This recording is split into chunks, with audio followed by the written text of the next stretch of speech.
नमस्कार। पश्चिम बंगाल विधानसभा चुनाव पर कैपिटल टीवी का खास शो बैटल ऑफ बंगाल देख रहे हैं आप। मैं हूं आपके साथ पूजा। चुनाव से पहले पश्चिम बंगाल में ममता सरकार की मुश्किलें लगातार बढ़ती जा रही है। कारण सिर्फ राजनीति नहीं है, कारण है कर्मचारियों का गुस्सा और अदालत का आदेश। दरअसल खाद्य भवन के बाहर भारी हंगामा देखने को मिला। ये वही इमारत है जहां से राज्य का खाद्य और नागरिक आपूर्ति विभाग चलता है, लेकिन आज यहां प्रशासन नहीं, आक्रोश की आवाज गूंज रही थी। कर्मचारियों का वर्क बायकॉट। सरकारी कर्मचारियों ने डीए की मांग को लेकर कार्य बहिष्कार आंदोलन शुरू कर दिया है। संग्रामी संयुक्त मंच के आह्वान पर कर्मचारी बड़ी संख्या में इकट्ठा हुए और आरोप है कि प्रदर्शन के दौरान कुछ कर्मचारियों ने अपने ही सहकर्मी को ऑफिस के अंदर जाने से रोकने की कोशिश की। यानी हालात ऐसे हो गए हैं कि सरकारी दफ्तर के बाहर ही टकराव की स्थिति बन गई है। कर्मचारियों का कहना है कि सुप्रीम कोर्ट ने राज्य सरकार को डीए के बकाये पर फैसला लागू करने को कहा है, लेकिन कर्मचारियों का आरोप है कि ममता सरकार अभी भी टाल मटोल कर रही है। तो कैसे ममता के खिलाफ कर्मचारियों का गुस्सा फूट पड़ा है, कैसे फंसी है ममता, आपको बताएंगे। साथ ही टीएमसी की अगुवाई में मुख्य चुनाव आयुक्त ज्ञानेश कुमार को पद से हटाने की कोशिश पर कैसे चुनाव से पहले टीएमसी फंसी, इस पर भी चर्चा करेंगे। चर्चा के लिए मेरे साथ स्टूडियो में मौजूद हैं कैपिटल टीवी के editor in chief doctor Manish Kumar और एग्जीक्यूटिव एडिटर राजीव जी। सर, आप दोनों का बहुत बहुत स्वागत है। धन्यवाद। सर, सुप्रीम कोर्ट के आदेश के बाद भी ममता बनर्जी कर्मचारियों का डीए का भुगतान क्यों नहीं कर रही है? और जिस तरह से प्रोटेस्ट हो रहा है, जिसकी तस्वीरें भी कई सामने आई, क्या ये विरोध और बढ़ता दिखाई दे रहा है? देखिए, एक बात मैं आपको बता दूं, जिस किसी सरकार के खिलाफ उसके कर्मचारी चुनाव से पहले नाराज हो जाएं, वो सरकार कभी चुनाव जीत के वापस नहीं आती। ये आजादी के बाद से हिंदुस्तान का रिकॉर्ड है। कर्मचारी नाराज, खेल खत्म, खेल खत्म। यहां तो नाराजगी नहीं है, यहां तो लोग आंदोलन करने के लिए उतर गए। आप बंगाल से होकर के आई, हम लोग भी बंगाल गए। जिस जगह पे सरकार के खिलाफ मुंह से आवाज निकालने में लोगों को डर लगता है, आज ये लोग धरना प्रदर्शन कर रहे हैं। और वो भी कब? तारीख 31 की है। सुप्रीम कोर्ट ने कहा 31 तारीख तक जो है। अब कर्मचारियों को लगा कि भाई ये तो टाल मटोल कर रही है, तो 17 तारीख के आसपास ये खबर आई कि 17 के आसपास जो है वो मॉडल कोड ऑफ कंडक्ट लागू हो जाएगा। तो ममता बनर्जी हाथ उठा लेगी, बोले कि तो नया सरकार आएगा तो फिर हम देंगे। तो ये लुका छुपी का खेल चल रहा था। कर्मचारियों ने कहा नहीं, अभी मौका है, अभी जो है ये टाल मटोल।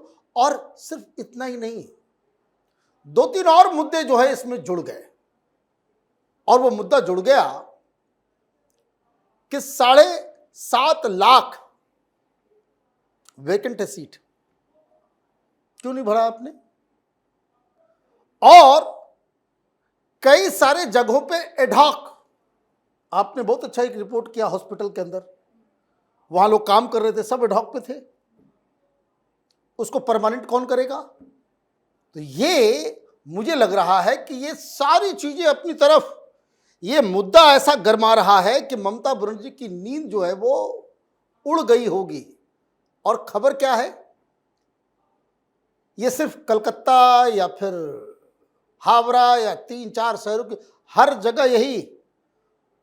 और कहीं कहीं पे तो पुलिस के साथ झड़प, मारपीट की खबर आई है। तो ये तो जितना ज्यादा पुलिस बल का आप इस्तेमाल करते जाओगे, तो ये आंदोलन जो है ये जंगल में चिंगारी की तरह काम करता है। एक छोटी सी चिंगारी कब पूरी तरीके से दानवा नल में कन्वर्ट हो जाए, जंगल की भीषण आग में कन्वर्ट हो जाए, ये कोई नहीं जानता।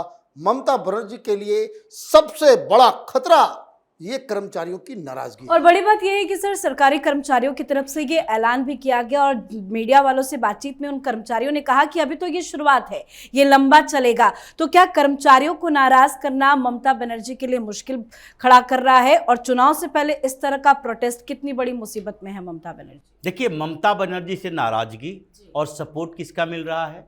भारतीय जनता पार्टी का सपोर्ट।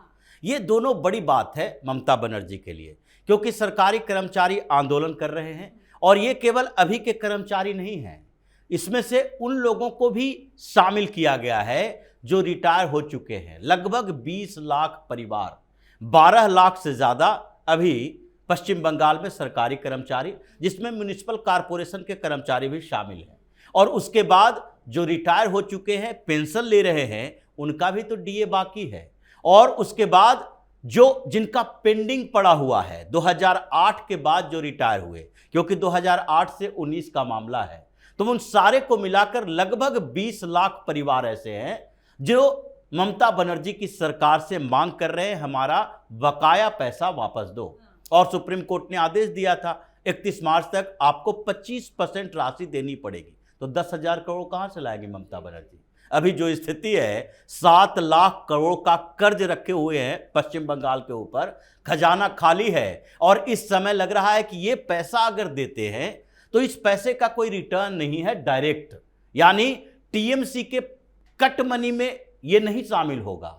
ये तो शामिल होगा कुछ परियोजनाओं में, कोई परियोजना लागू किए, कहीं कंस्ट्रक्शन का काम हो रहा है तो उसमें टीएमसी के लोगों को पैसा दिया जाएगा। ये पैसा वो है जो कि ये बेरोजगारों के लिए अनाउंस करेंगे, तो उसमें से 80 लाख 85 लाख लोग जो रजिस्ट्रेशन करा चुके हैं, उसमें ज़्यादातर टीएमसी के कार्यकर्ता होंगे और उन लोगों को पैसा देंगे तो वो लोग हमारे लिए काम करेंगे। तो इतने नाराज हैं कि इनको लगने लगा है कि अभी 25% पर इतना टसल है तो आगे 75% और देना पड़ेगा। कहाँ से ममता बनर्जी देगी? और गैप जो अभी है 30% का गैप, सेंट्रल गवर्नमेंट जो डीए दे रही है और स्टेट गवर्नमेंट दे रही है, तो अब आश्वासन भारतीय जनता पार्टी की तरफ से मिल रहा है।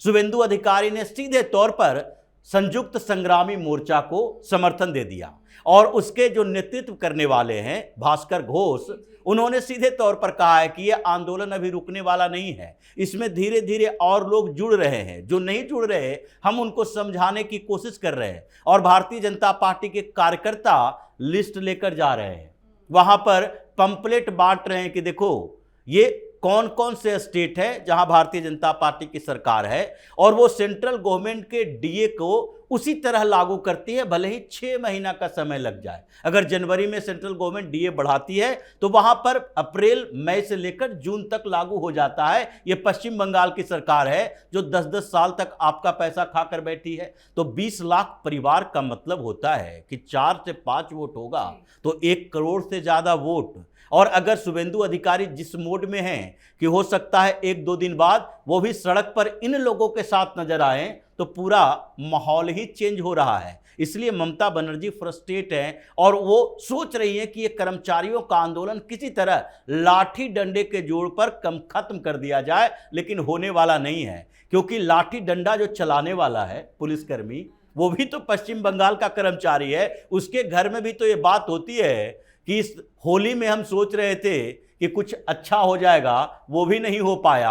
20,000, 25,000, 50,000 लोगों का बकाया बाकी है, तो एरियर नहीं मिला है, उसका खामियाजा तो ममता बनर्जी को भुगतना पड़ेगा। मतलब अब कर्मचारियों के साथ ये खुली जंग की शुरुआत हो गई, लेकिन एक और जंग ममता बनर्जी का चुनाव आयोग के साथ भी चल रहा है। अब तो ज्ञानेश कुमार को इम्पीच करने के लिए दोनों सदनों में नोटिस भी दे दिया गया, लेकिन क्या ममता बनर्जी ने इसका नेतृत्व किया? सबसे ज्यादा एक्टिव टीएमसी नजर आई। क्या भारी पड़ने वाला है ये ममता बनर्जी को? देखिए, यही इलेक्शन कमीशन इन्हीं कर्मचारियों को इलेक्शन ड्यूटी पे भी लगाएगा।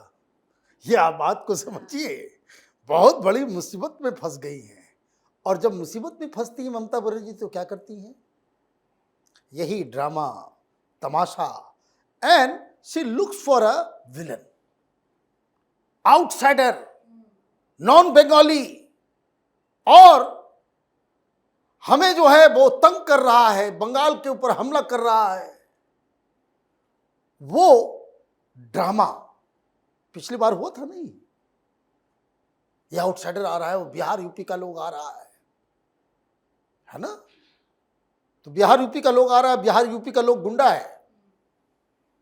वो जो है ना, कैसे कहती थी, तुम ही बांग्ला कल्चर जानो, ये सब आउटसाइडर है, ये बाहर से, बीजेपी बाहर से ला रही, आउटसाइड पार्टी है। तो राजनीति में तो कार्ड बदलने होते हैं। अब आपको ज्ञानेश कुमार में वो विलन नजर आ रहा है। कुछ नहीं है, ऐसा नहीं कि ममता बनर्जी को मालूम नहीं है कि इलेक्शन के बाद तक तो ये इम्पीचमेंट का प्रोसीजर जो है वो तो कंप्लीट भी नहीं हो पाएगा। वोटिंग तो दूर छोड़ दीजिए, वो दूर छोड़ दीजिए। कारण क्या आपने एप्लीकेशन दे दिया है, स्पीकर या चेयरमैन को अब लगेगा कि नहीं इस बात में दम है, तब कमेटी बनेगी, उस कमेटी के सामने जाएगा कि भाई आपने जो आरोप लगाया कि भाई लोगों के नाम कट रहे हैं, डेमोक्रेसी खतरे में है, तो वो कमेटी बोलेगी ना कि भाई ये तो सुप्रीम कोर्ट के आदेश पे हो रहा है, तो इम्पीचमेंट करना है तो ज्ञानेश कुमार के साथ साथ आपको जो फिर चीफ जस्टिस को भी इम्पीच करना होगा ना। फिर ये क्या तरीका है? तो वो जान रही है कि ये चीज नहीं है, वो इसका एक पॉलिटिकल इस्तेमाल करना चाह रही है कि ये है हमारा इस बार का विलन। और फिर वो घूम घूम के वो यही कहेगी कि बाहर से जो है ना बंगाल के ऊपर अटैक हो रहा है, बंगाली अस्मिता को जो है वो ऊपर करके ये वो ड्रामा तमाशा जो पहले भी करते आ रही है, हमेशा शुरू से लेकर के अभी तक वो कहीं ना कहीं किसी न किसी को विलेन बनाते रहती है, और बाद में वही विलेन जो है वो इनका मित्र भी बन जाता है। बांग्लादेशी रोहिंग्या के खिलाफ सबसे ज्यादा बंगाल में कोई आंदोलन किया है तो ममता बनर्जी की है। इलेक्शन ठीक से हो, इलेक्शन कमीशन जो है फ्री एंड फेयर इलेक्शन कराए, उसके लिए लाठी खाई है। कारण उस समय विलेन जो है वो कम्युनिस्ट पार्टी जो है सब लूट लेता है। अभी जो कम्युनिस्ट पार्टी करती थी उससे ज्यादा नग्न तरीके से टीएमसी वहां वोटों की लूट करती है। लेकिन समय बदला है, तो ममता बनर्जी की ये राजनीति का हिस्सा है, स्ट्रेटजी का हिस्सा है। यहाँ इस इम्पीचमेंट में कुछ हासिल नहीं होने वाला। तो क्या ममता बनर्जी ने ज्ञानेश कुमार के साथ पंगा लेके एक गलत काम कर दिया है, और आज तो पीएम मोदी भी पश्चिम बंगाल जाने वाले हैं? देखिए, जिस तरीके से ममता बनर्जी ने चुनाव आयुक्त को टारगेट किया है, मुख्य चुनाव आयुक्त को टारगेट किया, तो इसका खामियाजा उन्हें मुख्य चुनाव आयुक्त ही भुगतने पर मजबूर करेंगे। क्योंकि आप जो इम्पीचमेंट लेकर आए हो उसका कोई आधार नहीं है, और वो कमेटी तक जाते जाते ही टाँ फिस हो जाएगा। क्योंकि जितने आरोप आपने लगाए हैं वो चुनाव आयोग के काम से रिलेटेड है, और उस काम के लिए आप पहले ही सुप्रीम कोर्ट में जाकर वो चुनाव आयोग को निष्पक्ष बता चुके हैं। क्योंकि सुप्रीम कोर्ट ने इन सारे मामलों में सुनवाई की कि वोटर लिस्ट में गड़बड़ियां हैं कि नहीं, कितने अवैध तरीके से नाम काटे जा रहे हैं कि नहीं, सारा मामला तो सुप्रीम कोर्ट में फाइनल हो चुका है। लेकिन एक आरोप इन्होंने लगाया कि टीएमसी के नेताओं के साथ दुर्व्यवहार करते हैं, जब हम मिलने जाते हैं तो दुर्व्यवहार किया जाता है। तो क्या आज तक किसी चुनाव आयुक्त के खिलाफ इस बात के लिए इम्पीचमेंट लाया जा सकता है, या फिर जजेस के खिलाफ लाया जा सकता है कि हम जज साहब से मिलने गए तो वो बदतमीजी करने लगे, उसी तरह से चुनाव आयुक्त के साथ मिलने गए तो वहां पर इन लोगों ने हमें डांट फटकार दिया। कल होके स्पीकर के खिलाफ भी यही बात हुई थी कि नहीं नहीं ये हमें बोलने नहीं देते, बोलते हैं तो फिर टोक देते हैं, रोक देते हैं, माइक बंद कर देते हैं। ये सारे फर्जी झूठे दावे थे। इसलिए मुख्य चुनाव आयुक्त ने सोच लिया है कि ममता बनर्जी को सबक सिखाने का एक ही तरीका है, और वो है फ्री एंड फेयर इलेक्शन। इसके लिए तैयारी हो रही है। जितने राज्यों में चुनाव होना है उसमें ना असम से ऐसी खबरें आती है, न तमिलनाडु और केरल और पुडुचेरी से आती है कि देखो वहां पर कौन से ऑफिसर नियुक्त किए गए। लेकिन पश्चिम बंगाल से क्यों आता है? पश्चिम बंगाल में एक स्टेप आगे बढ़ गए। चुनाव आयोग ने फैसला लिया कि वहां पर जितने रिटर्निंग ऑफिसर होंगे वो एसडीएम से नीचे के रैंक के होंगे ही नहीं, एसडीएम से ऊपर के रैंक के होंगे। 152 रिटर्निंग ऑफिसर नियुक्त भी कर दिए, और सारे के सारे 294 विधानसभा सीटों में जितने रिटर्निंग ऑफिसर होंगे वो कोई पश्चिम बंगाल के लोअर स्तर के कर्मचारी नहीं होंगे जिसे ममता बनर्जी भेजती थी और पैसे देकर वो लोग बूथ कैप्चर करवाते थे। ये वो अधिकारी हैं जिनका कॉपी लिखी जाएगी, नोट लिखी जाएगी, और उसको पता होगा कि अगर हमारे उस किताब में लाल सिग्नेचर पड़ गया तो उसके बाद प्रमोशन रुक जाएगा। इसीलिए चुनाव आयोग अपना काम कर रहा है और पश्चिम बंगाल में ममता बनर्जी छटपटा रही हैं, क्योंकि एक के बाद एक रिपोर्ट्स भी आ रहे हैं। अभी सर्वे एक किया गया जिसमें ज्वाइंट तौर पर कहा गया कि इमिग्रेशन का मुद्दा जो भारतीय जनता पार्टी जो मुद्दा उठा रही है, कि जो घुसपैठियों का मुद्दा उठाया है, लगभग 38% से ज्यादा लोग मानते हैं कि भारतीय जनता पार्टी का यह दावा सही है, और करप्शन के मुद्दे पर 29% लोग मानते हैं। ये तीन मुद्दे, लॉ एंड ऑर्डर, करप्शन और उसके बाद तीसरे घुसपैठी है, ये तीनों मुद्दे जो भारतीय जनता पार्टी उठा रही है वो टॉप पर है। अभी सर्वे में 69% लोग हैं जो ये मानने को तैयार है कि ये तीनों मुद्दा मिलकर ममता बनर्जी के खिलाफ परेशानी पैदा करेगी, क्योंकि ये 69% लोग इन तीन मुद्दों पर वोट करने वाले हैं और तीनों ममता बनर्जी के खिलाफ जा रहा है। तो चुनाव आयोग हो या भारतीय जनता पार्टी हो या वहां के कर्मचारी हो, सब मिलकर लगता ऐसा है कि माहौल क्रिएट हो गया है कि ममता बनर्जी इस बार बच नहीं पाएगी। सर बहुत बहुत धन्यवाद आप दोनों का। धन्यवाद। तो ममता बनर्जी की मुश्किलें बढ़ गई है। सबसे बड़ी बात यह है कि ये सब ऐसे समय में हो रहा है जब राज्य में चुनाव की तैयारी शुरू हो चुकी है और चुनाव से पहले सरकारी कर्मचारियों का गुस्सा किसी भी सरकार के लिए सबसे बड़ी राजनीतिक चुनौती बन सकता है। साथ ही बंगाल विधानसभा चुनाव नजदीक आने के बीच टीएमसी ने मुख्य चुनाव आयुक्त ज्ञानेश कुमार को पद से हटाने की जो चाल चली है वो चाल ममता बनर्जी पर उल्टी साबित होने जा रही है। तो आप भी चुनाव को लेकर अपनी राय कमेंट करके लिखिएगा। देखते रहिए कैपिटल टीवी। नमस्कार।